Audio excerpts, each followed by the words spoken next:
ബ്രാക്ക് pad മാറാനായിട്ട് വലിയ പാടുള്ള ദിവസമല്ല. ഫസ്റ്റ് ഈ ലോക്ക് അടക്കുക.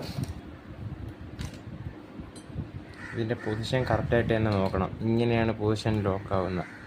ഈ ലോക്കിലോട്ട് ഇതിറങ്ങി ഈ ബ്രാക്ക് പാഡിൻ്റെ ഈ നോസിൽ തള്ളി ഇവിടെ വെച്ച് കൊടുക്കണം. അങ്ങനെ നോക്കണമല്ലേ? കാലിപ്പർ ഊരി പിസ്റ്റനെല്ലാം 4 ഭാഗത്തോട്ടാക്കണം.